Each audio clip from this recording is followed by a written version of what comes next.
মাইরা চোখ বড় বড় করে দ্রুত তার ঠোঁট চেপে ধরে। ইরফান রেগে বলে, স্টুপিড, হোয়াট হ্যাপেন্ড? মাইরার কান্না পাচ্ছে। এই লোকটার চেয়ে রাক্ষসও ভালো আছে। ইরফান মাইরার হাত টেনে সরিয়ে দিলে মাইরা মাথা নিচু করে চেঁচিয়ে বলে, অসভ্য লোক, আমাকে আপনার সরকারি লাগে, ছাড়ুন বলছে। ইরফান বিরক্ত কণ্ঠে বলে, no, your lips are my personal chocolate, so don't disturb me. Maira আগের চেয়েও জোরে চেঁচিয়ে ওঠে। ইরফান বিরক্ত চোখে চেয়ে আছে মাইরার দিকে। মাইরা টোক গিলে বলে, এভাবে উঠবে না, আমি উঠিয়ে নিচ্ছি, সরুন। ইরফান ভুরু কুচকে বলে, আই ক্যান, একটু সময় লাগছে, দ্যাটস ইট। মাইরা দ্রুত ওয়াশরুমের দিকে যায়। ইরফান ধরতে গিয়েও পারল না। মাইরা এক প্রকার দৌড়ে ওয়াশরুমে গিয়ে ঠাস করে দরজা লাগিয়ে দিল। আয়নার সামনে দাঁড়িয়ে লিপস্টিক তুলে ফেলল।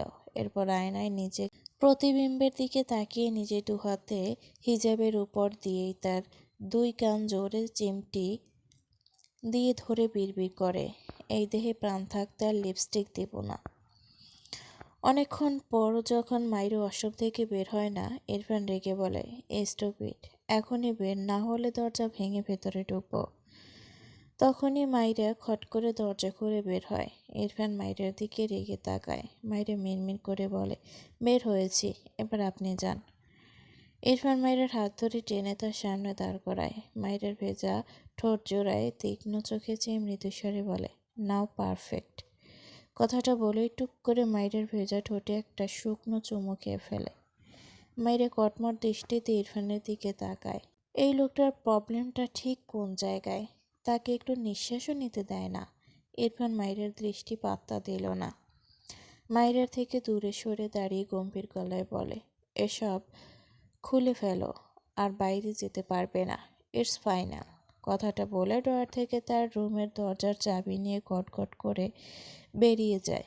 যাওয়ার আগে শব্দ করে দরজা লাগাতে ভোলেনি। মাইরা পিছু পিছু যেতে যেতে বলে, আমি যেতে চাই প্লিজ, আর বাইরে যাব না। কে শোনে কার কথা? ইরফান এবার তার ঘরের দরজা বাইরে থেকে লক করে দিয়ে গিয়েছে। যেটার চাবি সে তার পকেটে রেখেছে। সে ছাড়া এই দরজা এবার কেউ খুলতে পারবে না। মাইরা দরজা ধরে টানলো, খুলতে পারল না। বুঝলো ওপাশ থেকে লাগিয়ে দেওয়া হয়েছে। তার ভীষণ খারাপ লাগলো। কতক্ষণ এখানে বন্দি হয়ে বসে থাকবে? এখন তো ইনায়া আপু চলে যাবে, আর ইনায়া আপুর কাছে তার ছোট ভাইটা আছে। ঘাড় বাঁকিয়ে দেয়াল ঘড়িতে নজর দেয়। ঘড়ির কাঁটায় রাত 8:05। মায়ের অসহায় হয়ে বেডের উপর গিয়ে বসলো। অপেক্ষা করতে লাগলো কখন দরজা খুলবে। তার মনে হয় ইনায়া আপু যাওয়ার আগে ইরফান এসে দরজা খুলে দিবে, এই ভেবে স্বস্তির নিঃশ্বাস ফেলে। সময় পেরিয়েছে প্রায় 1 ঘন্টা। এর মাঝে মাইরে ঘুমায়নি বা কিচ্ছু করেনি। এত সময় শুধু বসে বসে সময় পার করলো। ইরফান আসলো না। হঠাৎই দরজার ওপাশে তার ভাইয়ের কণ্ঠ পায়। মাইরা বেড থেকে নেমে দৌড়ে দরজার কাছে দাঁড়ায়। দরজায় থাপ্পড় দিয়ে বলে, সোনা ভাইয়া, কাউকে ডেকে দরজাটা খুলে দিতে বলো তো। লাবিব দরজার ওপাশে দাঁড়িয়ে পড়ে। তার বোনের গলা পেয়ে ডেকে ওঠে, আপুই, তুমি কোথায়? মায়ের এপাশ থেকে বলে, ভাই আমি ঘরের ভেতর, কাউকে ডেকে আন যা, তাহলে দরজা খুলে দিবে। লাবিব বুঝল না মাইরের কথা। সে তার ছোট হাতে দরজায় থাপ্পড় দেয় আর অনবরত তার বোনকে ডাকে, আপুই, আমাকে কোলে নাও, আপুই, আমার চকলেট শেষ। মাইরের খারাপ লাগছে। সে কি করবে বুঝতে পারছে না। তার ভাই এখানে একা কেন? লাবিব দরজায় থাপ্পড় দিতে দিতে কেঁদে দেয়। কান্নামাখা গলায় বলে, আপুই, আমাকে কোলে নাও, আপুই আসু। মাইরার কান্না পাচ্ছে। তার ভাই তার কাছে আসার জন্য কাঁদছে, অথচ সে নিতে পারছে না। অসহায় কণ্ঠে বলে, ভাইয়া, আপুই ঘরের ভেতর, কাউকে বল, তাহলে দরজা খুলে দিবে। লাবিব তার বোনের কথা শোনে না। কাঁদতে কাঁদতে আবারও ডাকে, আপুই, আমাকে কোলে নাও, তুমু দাও, চকলেট দাও, আমি খামো, আপুই আসু। মায়ের অসহায় চোখে দরজার সাথে হেলান দিয়ে দাঁড়িয়ে থাকে। ইরফানের উপর ভীষণ রাগ হচ্ছে। সে তো বলল আর বাইরে যাবে না। লাবি বোনের দেখা না পেয়ে ঠোঁট উল্টে কাঁদতে কাঁদতে সামনের দিকে যায়। ইরফানের মামি লাবিবকে একা একা কাঁদতে দেখে কোলে নেয়। মায়ের ভাই এটা, তিনি চেনেন। লাবিব ভদ্র মহিলার কোলে উঠে কাঁদতে কাঁদতে বলে, আপুই আসে না আমার কাছে। আপুই যাব, আপুই যাব, আপুই কোলে উঠব। ইরফানের মামি লাবিবের গাল মুছে দিয়ে এদিক ওদিক তাকিয়ে বলে, তোমার আপুই যে কোথায় বাবা? দেখিনি তো, কান্না করে না, আপুই চলে আসবে। লাবিব ভদ্রমহিলার কাঁধে মাথা রেখে নিঃশব্দে চোখের পানি ফেলে। তার আপুই আবার কোথায় হারালো? এদিকে মায়েরা লাবিবের আর সাড়া না পেয়ে ভয় পায়। বিয়ে বাড়িতে কোথা থেকে কত মানুষ এসেছে, বাচ্চা ছেলেটা যদি হারিয়ে যায় ভাবতেই গলা শুকিয়ে আসলো। কান পেতে শোনার চেষ্টা করলো লাবিবের গলা শোনা যায় কি না। না, মনে হচ্ছে ত্রিসীমানায় নেই। মাইরার কান্না পায়, তার ভাই কোথায় গেল? মাইরা গলা চড়িয়ে ডাকে, লাবিব ভাই আসিস? কোনো সাড়া পায় না। তার এবার চিন্তায় মাথা ফেটে যাচ্ছে। তামান্না মাইরাকে না পেয়ে আবার ইরফানের ঘরের সামনে এসে দেখলো দরজা আটকানো। মাইরা লাবিবকে আবারও ডাকে। তামান্না বাইরে দাঁড়িয়ে বলে, মাইরা তুমি ভেতরে কেন? মাইরা দ্রুত বলে, আপু দরজাটা খুলে দাও প্লিজ, তোমার ভাই আমাকে আটকে রেখে গিয়েছে। তামান্না লক ঘুরিয়ে চেষ্টা করলো, খুলছে না। প্রায় অনেকক্ষণ চেষ্টা করেও যখন পারল না, তখন হতাশার সুরে বলে, মাইরা ইরফান ভাই হয়তো এটা লক করে দিয়েছে, চাবি ছাড়া খুলবে না। মাইরা নিস্তেজ গলায় বলে, ও আচ্ছা আপু। তার চোখ থেকে সত্যি সত্যি দুফোঁটা পানি গড়িয়ে পড়ল। তার ছোট ভাইটাকে কতদিন পর দেখলো। একটুর জন্য তাকে রেখে বাইরে গিয়েছিল, আবার এসে নিত, কিন্তু তার হলো না। মাইরা তামান্নাকে জিজ্ঞেস করে, আপু লাবিবকে দেখেছো? হ্যাঁ, তোমার কোলে উঠবে বলে কাঁদছিল, আমার আম্মুর কোলে দেখলাম। তুমি একটু দাঁড়াও মাইরা, আমি ইরফান ভাইয়ের থেকে চাবি আনছি। মাইরা লাবিবের কথাটা শুনে স্বস্তির নিঃশ্বাস ফেলল। আর কিছুই বলল না, চুপ করে গিয়ে বেডের উপর পা তুলে বসল, হাঁটুতে মাথা ঠেকিয়ে রাখলো। কেন যেন তার কান্না পাচ্ছে খুব। কিছুক্ষণের মাঝেই চোখের কোণ ঘেঁষে কয়েক ফোঁটা পানি গড়িয়ে পড়ে। লাবিবকে তার মা কোলে নিয়েছে। এখন তারা গ্রামের উদ্দেশ্যে রওনা হবে। লাবিব কাঁদছে গুনগুন করে। ইরফানের ছোট ফুপি লাবিবের মাথায় হাত বুলিয়ে বলে, কান্না করে না বাবা। লাবিব তার মায়ের গলা ছড়িয়ে গলায় মুখ গুজে রেখে ফুপিয়ে কাঁদে। বিড়বিড়িয়ে বলে, আমি আপুই যামু, আপুই কোলে যামু। আপু কোথায়? মাইরার মা বারবার চোখ ঘুরিয়ে এদিক ওদিক তাকায়। মেয়েটাকে আর একটা বারের জন্য দেখল না। ভদ্রমহিলা চাতক পাখির ন্যায় মেয়েকে একটিবার দেখতে চান। তার মেয়ের তার উপর খুব অভিমান জমেছে। সে কি আসলেই ভালো মা হতে পারেনি? মাইরার বলা সৎমা শব্দটা কানে বাজলে এখনও কেন যেন সূচের ন্যায় বুকে বিঁধল। ছেলেটাকে জড়িয়ে নিল। তার ছেলেকে মাইরে খুব ভালোবাসে। যাওয়ার আগে তার ছেলেকে একটিবার দেখতে আসলো না। মেয়েটা তার প্রতি এত অভিমান। গ্রামে গিয়েও একটাবার তাদের বাড়ি যায়নি। ভদ্রমহিলা দীর্ঘশ্বাস পেলেন। তার স্বামী বাইরে অপেক্ষা করেছেন, দেরি করলে তো অনেক সময়। মেয়ের দেখা পেলেন না। ইরফানের মা সব ভূপিদের জিজ্ঞেস করল, কেউ বলতে পারল না। আর দেরি করলেন না, এমনিতেই অনেক রাত হয়েছে, গ্রামে পৌঁছাতে হবে। আরও দেরি করলে তার স্বামী তাকে আস্ত রাখবে না। দীর্ঘশ্বাস ফেলে সবার থেকে বিদায় নিয়ে বাইরের দিকে পা বাড়ালেন। লাবিব হঠাৎই শব্দ করে কেঁদে দেয়। বাচ্চা ছেলেটি বোধহয় বুঝল সে আর তার আপুকে দেখতে পাবে না, তার আর আপুয়ের কোলে উঠতে পারবে না। কেঁদে কেঁদে বলে, মা আপুই যামো, আপুর কোলে উঠবো। মায়ের মায়ের চোখের কোণে পানি।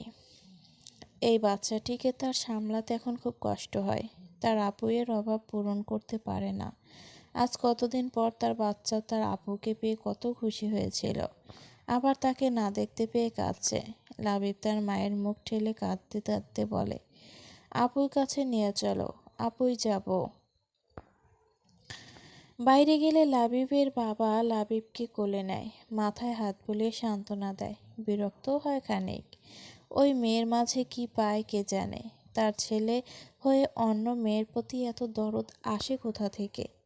লাবিব কাঁদতে কাঁদতে ক্লান্ত হয়ে এক পর্যায়ে ঘুম ঘুম ভাব ধরায় দেয় তার চোখে। বাবার কাঁধে মাথা রেখে চোখ বুঝে বিড়বিড় করে, আপুই পূজা আমাকে কুলে নেয় না, তুমও দেয় না, আমার সামনে আসছে না, পতা আপু। বিড়বিড় করতে করতে কান্নামাখা ক্লান্তি চোখ জোড়ায় ঘুম এসে ভিড় করে। কিছুক্ষণের মাঝে ঘুমিয়ে যায় বাচ্চা ছেলেটি তার আপুয়ের জন্য কাঁদতে কাঁদতে। ইরফান দরজা খুলে তার ঘরে প্রবেশ করে। দরজা খোলার শব্দ পেয়ে মায়েরা মাথা তুলে তাকায়। ইরফান মায়ের দিকে এগিয়ে যায়।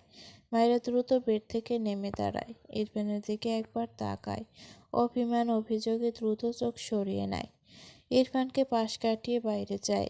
ইরফান ভুরু কুঁচকালো। মায়ের পিছু পিছু যায় আর বলে, স্টুপিড, এভাবে দৌড়াচ্ছ কেন? মাইরে ইরফানের কথাই শুনল না।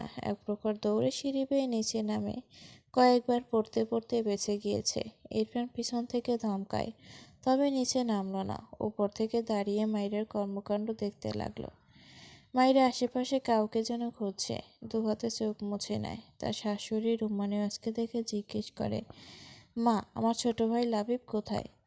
রুমানিয়াজ বলে, তুমি কোথায় ছিলে এতক্ষণ? বাচ্চাটা তোমার জন্য কাঁদলো দেখলাম। গ্রামে চলে গিয়েছে তারা। মাইরা মন খারাপ নিয়ে ছোট করে বলে, ও আচ্ছা। মাইরা মাথা নিচু করে নেয়। চোখের কোণে পানি। তার কলিজা ফেটে যাচ্ছে। তার ভাই যে তার কোলে উঠতে চাইল, সে নিতে পারল না।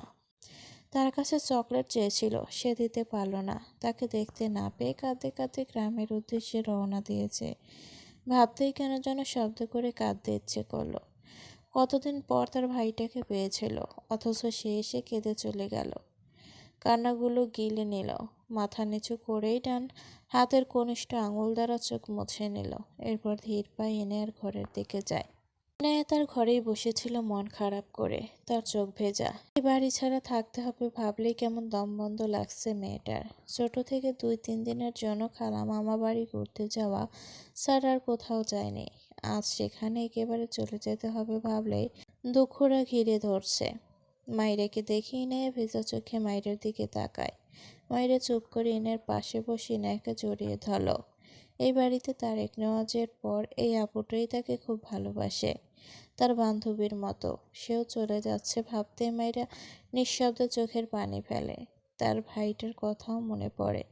মাইরার চোখ থেকে টুপটুপ করে পানি গড়িয়ে পড়ে। কিছুক্ষণ পর মাইরাকে ইনায়া ছেড়ে ইনায়ার গালে হাত দিয়ে বলে, আপু, তুমি কিন্তু শ্বশুর বাড়ি গিয়ে আমাকে ভুলে যাবে না। আমাকে ভুলে গেলে তোমার জামাইকে সিন্ধুকে আটকে রেখে তোমাকে এখানে এনে আবার আমাকে মনে করিয়ে দেব। ইনায়া কান্নামাখা চোখে হেসে ফেলে। অতঃপর বলে, তুমি আমাকে ভুলে গেলে কি হবে?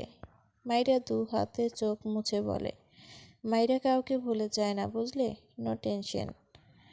এরপর ইনায়ার সাথে টুকটাক কথা বলে মাইরা বেরিয়ে আসে। ইনায়ার কিছুক্ষণ পর চলে যাবে। মাইরার খারাপ লাগছে। সে চুপচাপ ইরফানের ঘরে এসে দেখলো ইরফান ঘরে নেই। মাইরা বেডের এক কোনায় গিয়ে বসে। 2 হাঁটুতে মুখ গুজে ফুপিয়ে ওঠে। তার ভাইয়ের কথা মনে পড়েছে। যতবার ভাবছে তার কোলে ওঠার জন্য কেঁদেছে, ততবারই তার বাচ্চাদের মতো কাঁদতে ইচ্ছে করছে। তার মাকেও তো দেখতে পারল না, আবার কখনো দেখা হবে কি না। নিঃশব্দে চোখের পানি ফেলে। ইরফান শাওয়ার নিয়ে ওয়াশরুম থেকে বেরিয়ে মাইরাকে বেডের উপর বসে থাকতে দেখে অবাক হয়। তীক্ষ্ণ চোখে চেয়ে রইল খানিক মাইরার পানে। মাইরা একটু পর পর যেন কেঁপে উঠছে। ইরফান এগিয়ে এসে মাইরার পাশে দাঁড়ায়। গম্ভীর গলায় জিজ্ঞেস করে, হোয়াট হ্যাপেন্ড? মাইরা মাথা তুলল না। একমাত্র এই লোকটার জন্যই তার ছোট ভাইটা কেঁদে কেটে চলে গিয়েছে। জীবনেও কথা বলবে না সে এই লোকটার সাথে। ইরফান মাইরের কোনো রেসপন্স না পেয়ে আবারও ডাকে, নো রেসপন্স। ইরফান রেগে যাচ্ছে। এইটুকু মেয়ে তাকে ইগনোর করছে। দাঁতে দাঁত চেপে বলে, হে স্টুপিড, কি প্রবলেম, স্পিক আপ। মাইরা সেভাবেই বসে থাকলো। ইরফান ঝাটকা মেরে মাইরাকে টেনে তোলে। মাইরার চোখ বন্ধ। কেঁদে কেটে মুখের অবস্থা যা তা করে ফেলেছে। ইরফান বিস্ময় দৃষ্টিতে তাকায় মাইরের মুখপানে। মাইরা ধীরে ধীরে চোখ মেলে তাকায়। কাঁদতে কাঁদতে চোখ দুটো লাল করে ফেলেছে। ইরফান কথা বলার ভাষা হারায়। মেয়েটা এভাবে কাঁদছে কেন? দ্রুত মাইরের মুখ 2 হাতের মাঝে নিয়ে বিচলিত কণ্ঠে জিজ্ঞেস করে, কি হয়েছে, কাঁদছো কেন? মাইরা ইরফানের দিকে চুপ করে তাকিয়ে থাকলো। চোখ থেকে আবারও পানি গড়িয়ে পড়ে। ইরফান তার খসখসে হাত মাইরার নরম গাল মুছে দেয়। আবারও নরম গলায় জিজ্ঞেস করে, ব্যথা পেয়েছো কোথাও? কেউ কি কিছু বলেছে? মাইরা এবারও কিছুই বলল না। ইরফান ব্যস্ত হাতে মাইরার হিজাব খুলে পাশে রাখে। এরপর মাইরার গালে হাত দিয়ে কণ্ঠে নমনীয়তা ঢেলে বলে, কাঁদছো কেন stupid girl? Tell me what happened. I will fix everything. মাইরার এত রাগ লাগছে এই লোকটার উপর, তাকে আর তার ভাইকে কাঁদিয়ে এখন এসেছে সব ঠিক করতে। সহ্যই হচ্ছে না এই লোকটাকে। মায়ের উপর অভিমানের মাত্রা গাঢ় হয়। তাকে বাড়ি থেকে তাড়িয়ে দিয়েছে ভালো কথা, এই দুনিয়ায় কি একটা ভালো মানুষ ছিল না, যার মনে অন্তত একটু দয়াময় আছে? এই লোকটার গলাতেই তাকে ঝুলিয়ে দিতে হলো। তার আর বাঁচতেই ইচ্ছে করছে না। কেউ তো তাকে ভালোই বাসে না। তার একটা ছোট ভাই আছে, তার সাথে সে একটু থাকতে চায়, অথচ সবাই তার সাথে শত্রুতা করতে উঠে পড়ে লাগে। মা তার জন্য অপেক্ষা না করে তার ভাইকে নিয়ে চলে গেল, আর এই লোক তো তাকে তার ভাইয়ের কাছে যেতেই দিল না। চোখ থেকে টুপটুপ করে পানি গড়িয়ে পড়ে। গায়ে যা শক্তি ছিল সব শক্তি দিয়ে ইরফানের দু হাত তার গাল থেকে ঝাড়া দিয়ে ছাড়িয়ে নেয়। রাগে চিৎকার করে বলে, পাষাণ লোক, একটু দয়ামায়া নেই আপনার। আমি একটু ভালো থাকলে আপনার গায়ে আগুন লেগে যায়, তাই না?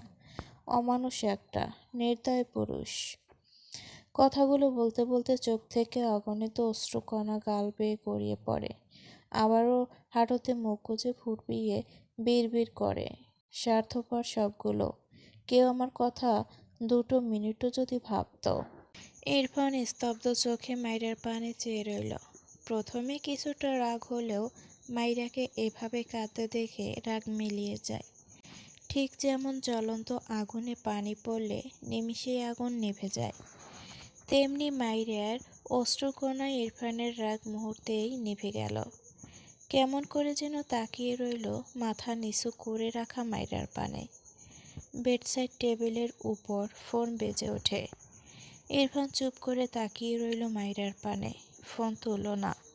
কল বাজতে বাজতে কেটে যায়। আবারও কল আসলে ইরফান এগিয়ে গিয়ে কল রিসিভ করে ছোট করে বলে, আসছে। এরপর চুপচাপ এগিয়ে গিয়ে কাভার থেকে একটা ব্ল্যাক শার্ট বের করে। ব্ল্যাক কাভার্ডিন প্যান্টের উপর পাতলা ব্ল্যাক শার্টটি জড়িয়ে নিল। দু হাতের শার্টের হাতা কোনোই পর্যন্ত গুটিয়ে নেয়।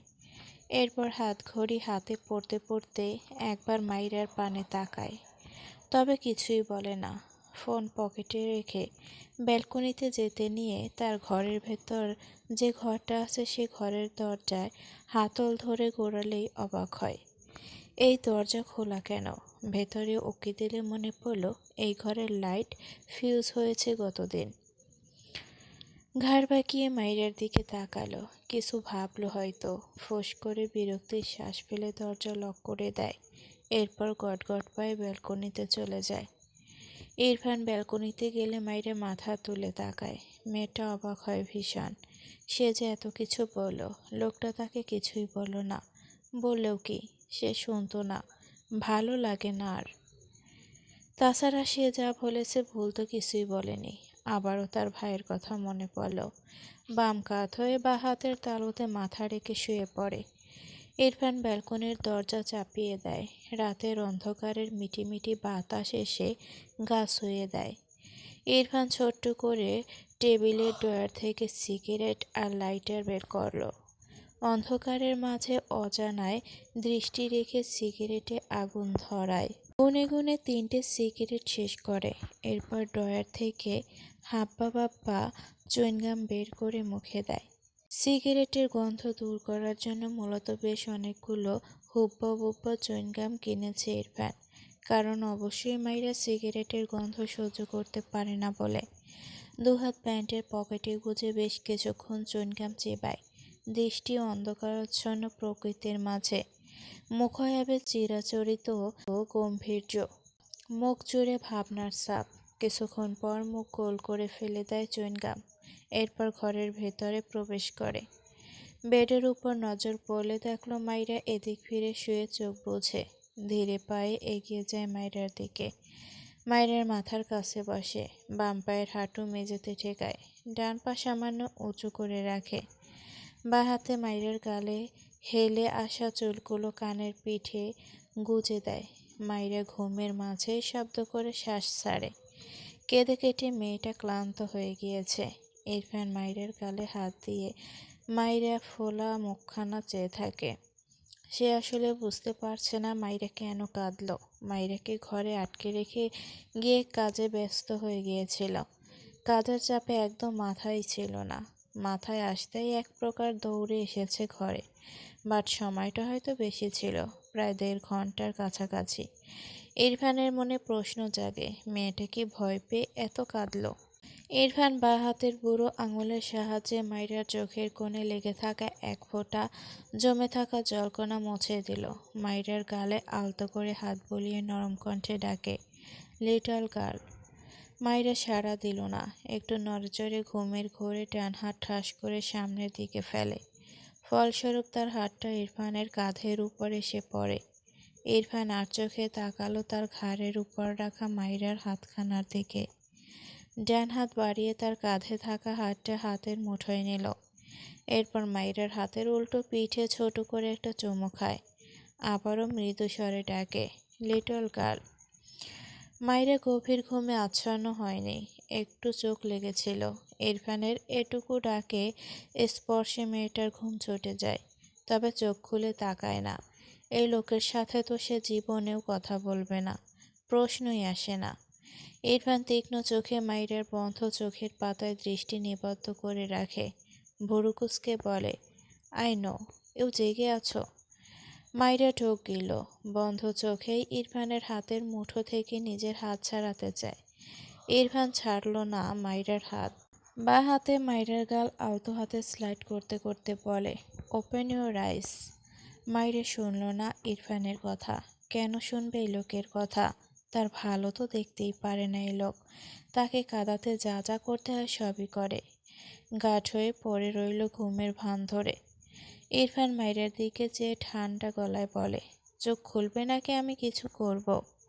মাইরার কপালে চিন্তার ভাঁজ ফুটে ওঠে। কি করবে এই লোক? ইরফানের হাতে থাকা তার হাতটা আবারও মসরায়, ছুটাতে চায়। ইরফান তীক্ষ্ণ চোখে মাইরার দিকে চেয়ে হাতের বাঁধন আরও শক্ত করে। মাইরা ব্যর্থ হয়ে চুপ হয়ে যায়। তবে চোখ খোলে না। ইরফান মাইরার বুড়ো আঙুল তার মুখে পুরে নেয়। মাইরা কিছু বোঝার আগেই ইরফান মাইরার বুড়ো আঙুলের মাঝ বরাবর দাঁত বসায়। মাইরা তড়াক করে চোখ মেলে তাকায়।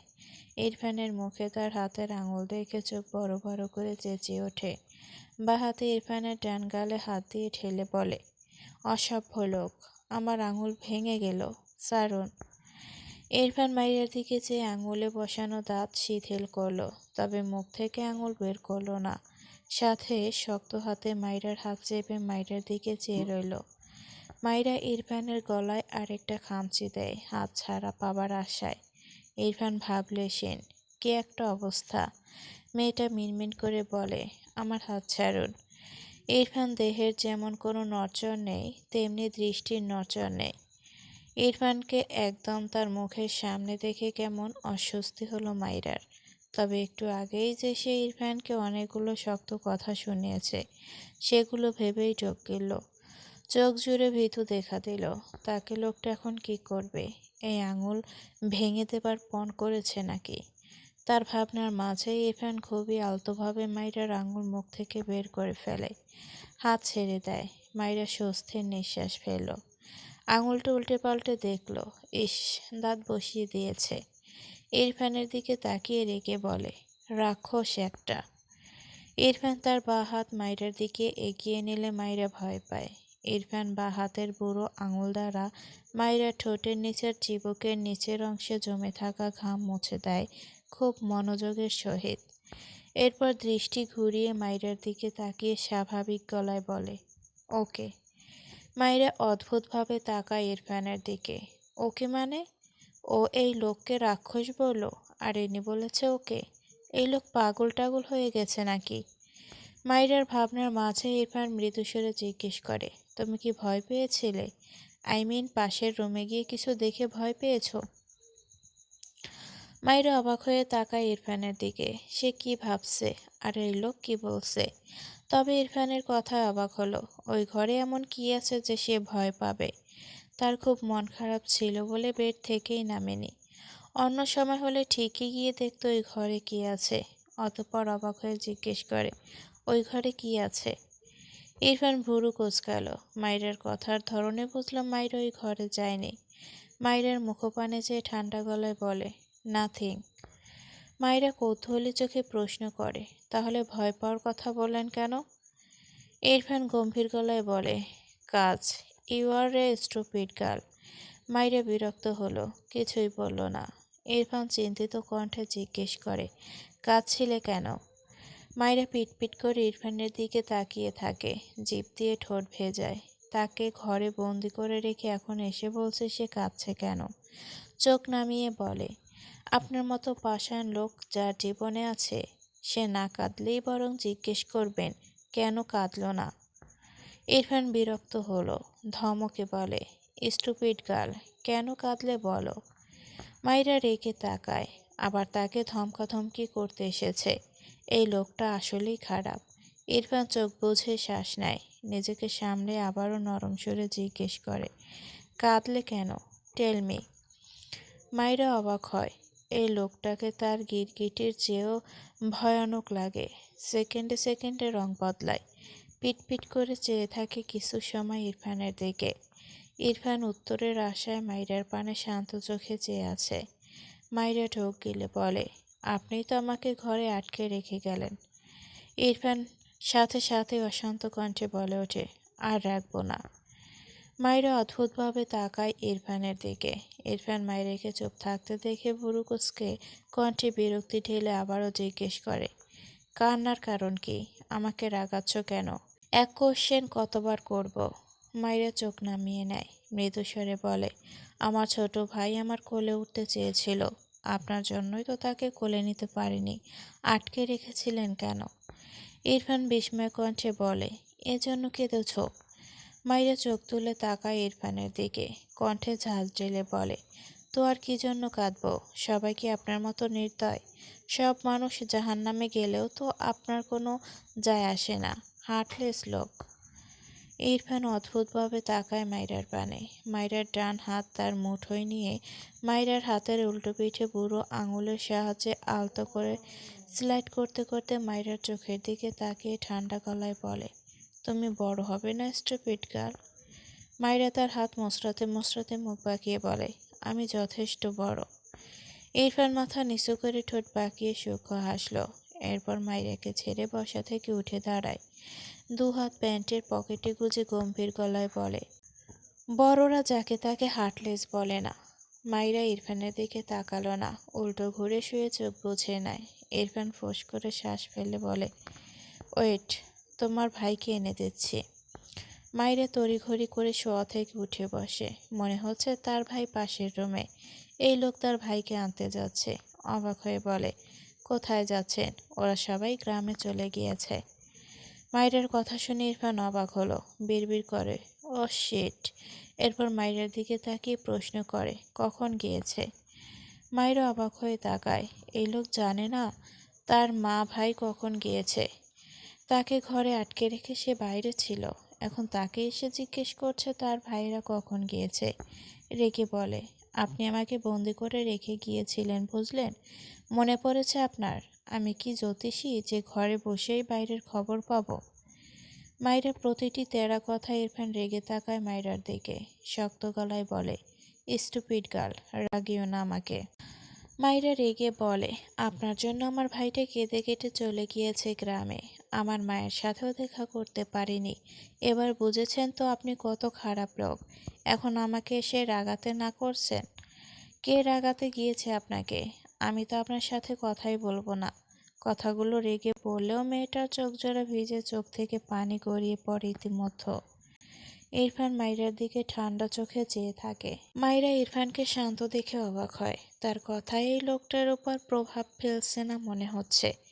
ইরফান এগিয়ে এসে মাইরার পাশে দাঁড়ায়, এরপর দুহাতে মাইরার গাল মুছে দিয়ে ঠান্ডা গলায় বলে, ডোন্ট ক্রাই, সরি।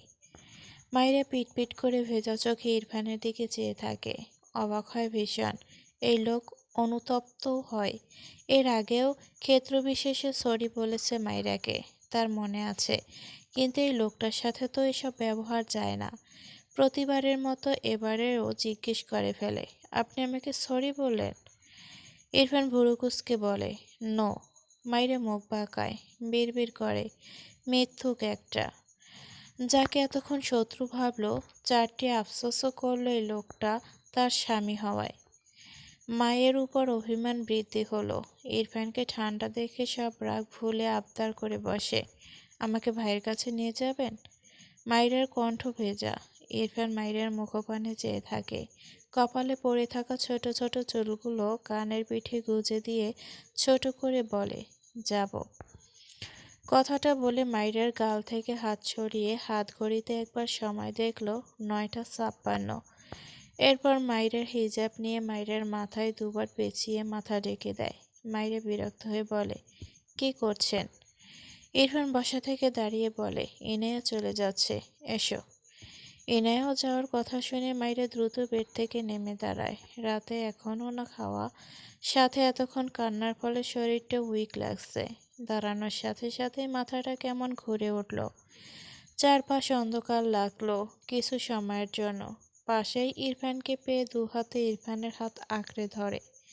ইরফান মাইরার কাঁধে হাত রেখে চিন্তিত কণ্ঠে বলে, what happened? Are you okay? Maira কিছুক্ষণ পর চোখ মেলে তাকায়। ইরফানকে ছেড়ে কিছুটা দূরে সরে দাঁড়ায়। এরপর মৃদুস্বরে বলে, কিছু না। কথাটা বলে মাথার হিজাব দিয়ে ভালোভাবে মাথাসহ নিজেকে ঢেকে নিল। এরপর এগিয়ে যেতে নিলে ইরফান মাইরার হাত টেনে ধরে। মাইরা বিরক্ত হয়ে বলে, আপনি কি এখন আমাকে ইনায়া আপুর সাথেও দেখা করতে দিবেন না? ইরফান মাইরার কথার উত্তর করল না। ঝট করে মাইরাকে কোলে তুলে নেয়। মাইরা চেঁচিয়ে ওঠে, রেগে বলে, হায় আল্লাহ, নামায়, আমি হাঁটতে পারবো, দয়া করে নামান, বাইরে অনেক মানুষ আছে। ইরফান বিরক্ত হলো, ধমকে বলে, শ্যাট আপ। মাইরা চুপসে যায়। ইরফান গটগট পায়ে ঘর থেকে বেরিয়ে আসে, সিঁড়ি বেয়ে নামতে থাকে। ইরফানের কাজিন সহ বিয়ে বাড়ির সবাই ইরফানের ড্রয়িং স্পেসে দাঁড়িয়ে আছে। ইরফানের কোলে মাইরাকে দেখে সবাই অবাক হয়ে তাকিয়ে থাকে। শুধু তার কাজিনদের মাঝ থেকে কনফিউজড হয়ে বলে, বিয়েটা যেন কার হচ্ছে? শুধুর কথায় সবাই হেসে ফেলে। ইরফান মাইরাকে নিয়ে নিচে নেমে আসে। মাইরার লজে হাত পা ছড়িয়ে কাঁদতে ইচ্ছে করছে। ইরফান এক সাইডে মাইরাকে দাঁড় করিয়ে দেয়। মাইরার সাথে সাথে ইরফানের থেকে কয়েক হাত দূরে সরে দাঁড়ায়। ইরফান ভুরু কুঁচকে তাকায় মাইরার দিকে। সবাই যে তাদের দিকে চেয়ে আছে সে খেয়াল নেই এই ছেলের। মাইরা তার থেকে দূরে সরে দাঁড়ালো। সেই খেয়ালে ইরফান এগিয়ে গিয়ে মাইরার পাশে দাঁড়িয়ে বলে, স্টুপিড, কি প্রবলেম? মাইরা কিছুই বলল না। অসহ্য লোক একটা। তারেক নেওয়াজ এগিয়ে এসে ভুরু কুঁচকে বলে, মাইরা আম্মু, তুমি কি অসুস্থ? মাইরা ঢোক গেল। সবাই সোফা চেয়ার দখল করে বসেছে, আবার অনেকে দাঁড়িয়ে আছে। মাইরা সবাইকে তার দিকে উৎসুক দৃষ্টিতে তাকিয়ে থাকতে দেখে চোখ নামিয়ে অস্বস্তি ঘিরে মিনমিন করে উত্তর দেয়, না বাবা। তারেক নেওয়াজ স্বস্তির নিঃশ্বাস ফেলে সোফায় গিয়ে বসলেন। শুদ্ধ ইরফানের সামনে দাঁড়িয়ে বলল, আবার বিয়ে করবি ভাই? ইরফান ভুরু কুঁচকে তাকায় শুদ্ধর দিকে। শুদ্ধ আফসোসের সুরে বলে, তুই লজ্জা পাওয়ার পাত্র নয়। ভুল করে যদি পেয়ে যাস তবে আমায় বলে ফেল, আমি সব ব্যবস্থা করব, পাক্কা। ইরফান বিরক্তর চোখে তাকায়। মাইরা তীব্র অস্বস্তিতে এখান থেকে সরে দাঁড়ানোর জন্য দুপায়ে গোলে। ইরফান মাইরার হাতের কবজি ধরে টেনে বলে, এক পা নড়লে পা ভেঙে ঘরে বসিয়ে রাখব। শুদ্ধ হেসে আফসোসের সুরে বলে, আজ আমার বউ নেই বলে কোলে তুলতে পারছি না, তার হাত টেনে ধরতে পারছি না, পা ভাঙার হুমকিও দিতে পারছি না। এসব দুঃখ আর সহ্য করা যাচ্ছে না। আমার কত দুঃখ, একবার ভাবো মাইরা। মাইরা শুদ্ধর কথা শুনে মাথা নিচু করে এলোমেলো দৃষ্টি ফেলে। এত অস্বস্তি হচ্ছে তার, বলে বোঝানো যাবে না। সবই লোকটার জন্য। বন্ধুগুলো কেমন যেন। শুদ্ধ আর কিছুই বলল না। মিটিমিটি হেসে ফাইজের কাছে যাওয়ার জন্য এগোয়।